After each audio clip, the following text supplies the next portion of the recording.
Hello everyone, my name is Sarafi and I'm happy to meet you all. And this video was a long time coming. So, when it comes to jank, which, let's admit, I'm a specialist at making jank work, there's nothing more jank than Magical Muskets. Magical Muskets are a deck that inherently, they're very, very interesting and the thematic is extremely good, but they don't work. I really like making decks that are difficult to play work at a high rank. If you have these cards because you went into the Nightmare box, I definitely recommend this deck. This is a deck that I built going through the box one time, so that anyone who went through the box one time can make it work. So let's take a look at the list. The skill that we are using is called Balance. Balance says your starting hand will reflect the card balance of your deck. So usually this means that you will have at least one monster, one spell, and one trap in your opening hand, and then the fourth card is random. This skill will not activate unless you have at least 6 of each type of card, monster, spell, and trap in your deck. You cannot special summon or activate monster effects until the end of your main phase of your first turn. This is very important. So, if you're going first, you're just going to normal summon and pass. That's how Magical Muskets work. But if you're going second and you normal summon, you need to enter the battle phase before you play anything. That way your Magical Musket effect will go off. If you play a card right under your Magical Musket during your main phase, its effect will not activate. Alright, let's take a look at the deck. We have no extra deck. We don't need it. Extra decks are traps. If you link your monsters off, or you Xyz summon them, or you synchro them, they are no longer on the field. You don't have the ability to play Magical Musket cards you can't. Just play Magical Muskets. We have Kid Brave. Every Magical Musket card has the effect of you can activate Magical Musket spells and traps from your hand during either player's turn. So this allows you to play trap cards the second you draw them, and it allows you to play quick play spells during your opponent's turn without setting them. So, very nice effect. Kid Brave, if you activate a spell or trap in this card's column, either side, you can discard one Magical Musket card to draw 2 cards. That's really good. You'll use this to cycle through and get some cards that you need. All the Magical Musket cards are a hard once per turn, so if you have 2 copies of the same card in your hand, you can pitch one, and then you'll be able to get different options. Starfire, if you activate a spell or in her column, then you special summon a Magical Musket monster from your deck in defense position, except Starfire. This will usually be your Caspar. That's a very good use of your normal summon. It allows you to get multiple columns open so that you can start flooding your board and making good plays. I feel like Starfire is probably the best turn 1 monster, although if you don't have that many good options in your hand, you want to go with Caspar. But of course, with Balance, you'll usually only have one monster anyway, so it's not like you have a lot of options. Caspar, if a spell or trap is activated during this in his column, then you get to search any Magical Musket spell or trap except the card that was activated. So, play Dancing Needle, grab Desperado, play Desperado, grab Cross Domination, once per turn obviously, but it's a good way to continue going. Caspar is the best card in the deck, and it will see a lot of play and help you out a lot, and that's why we're running 3 of it. Doc lets you get a Magical Musket card from your graveyard, except the card that was activated to trigger his effect. So, reloading, essentially. It's really nice. For the spells, we have 1 copy of Dark Hole. You could have 2 copies of Dark Hole by going through the box once, but I didn't pull 2 copies, so I'm just kind of letting it go there. 2 copies of Cross Domination. Behold my Prismatic Cross Domination. Thank you very much. If you control a Magical Musket monster, target one face-up monster on the field. Until the end of the turn, it changes its attack and defense to 0. Also, its effects are negated. You can activate this card during the damage step. So this is a very, very good card. Now, it's important to note that if you activate a card during the damage step, for the most part, the Magical Musket effects don't work, except one of them, Kid Brave. Kid Brave triggers during the damage step. That's why it's an ultra rare. But the other ones do not. So you want to use this when your opponent declares attacks if you need to activate the effect of your monster. If you already activated the effect of your monster, of course, wait till the damage step.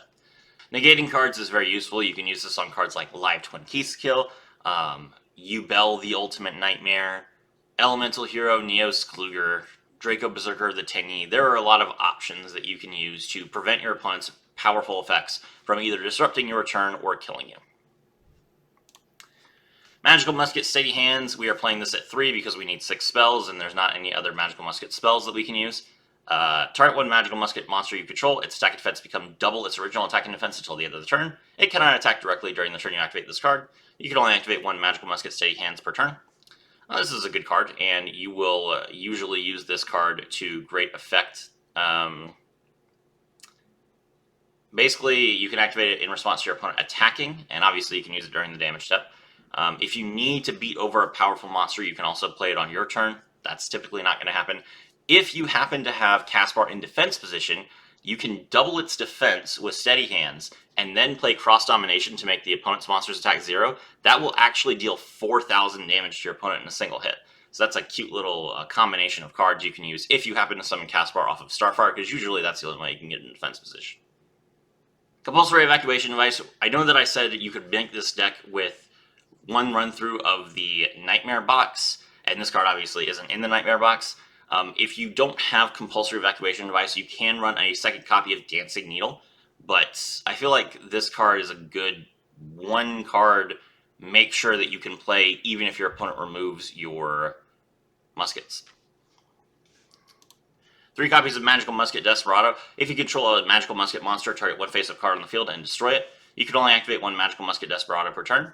This is a great option. I'm glad that it's a rare. Just pop things on the field, draw additional cards, or special summon, or return from the graveyard. It's a great first card to trigger your musket effects and keep your opponent from building a board.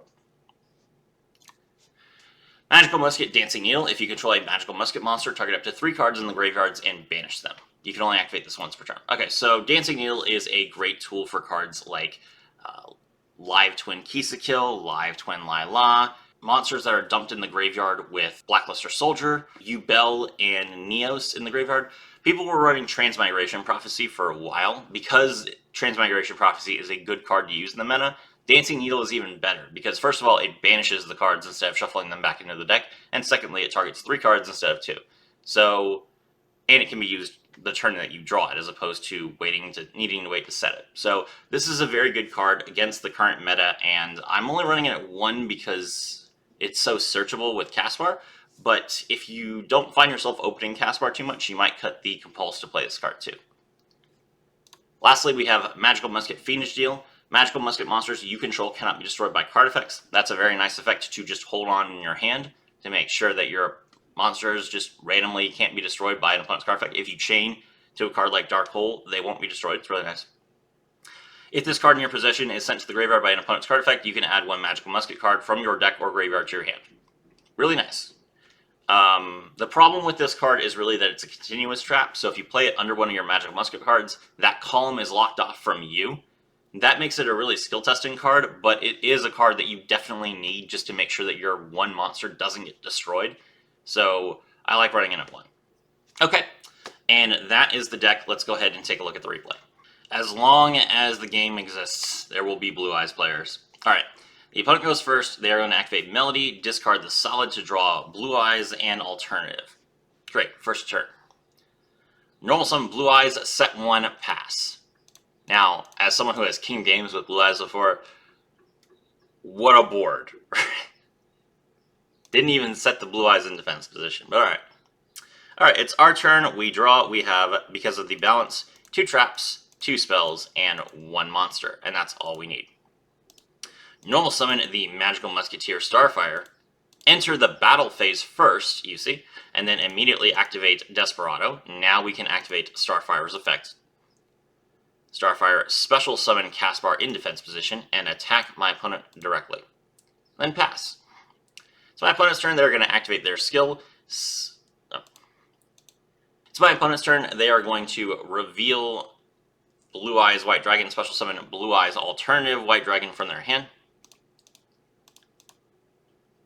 Blue Eyes Alternative, target the Starfire to destroy it. We will respond to that with Cross Domination under Caspar. This will negate Blue Eyes' effect. Not only does this reduce Blue Eyes' attack points to 0 and prevent it from targeting and destroying our Starfire, it also negates the effect of Blue Eyes Alternative Dragon to treat its name as Blue Eyes White Dragon while on the field, so it can't be used for fusion. Cast bar effect, we draw the Desperado. Opponent activates the skill, they send Blue Eyes from hand to graveyard, and the Blue Eyes Abyss Dragon from deck to graveyard to activate Monster Reborn. We will immediately activate Dancing Needle under Starfire. This will allow us to banish both the targeted Blue Eyes Abyss Dragon and 2 other Blue Eyes monsters from his graveyard.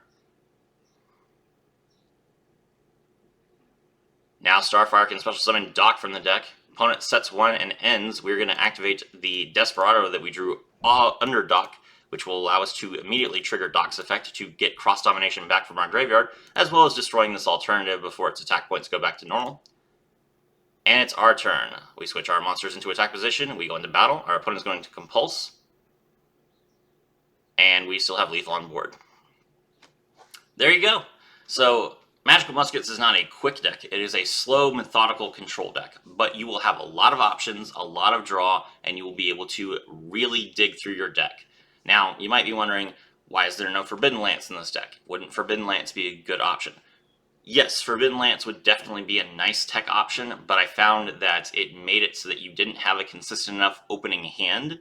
I wanted to run basically all Magical Musket cards, and it has the nice added benefit of being buildable in this box as opposed to needing to dig through an old box. So for my newer players, this might be a fun deck for you to try. My name is Sarafi, and I was thrilled to have all of you with me.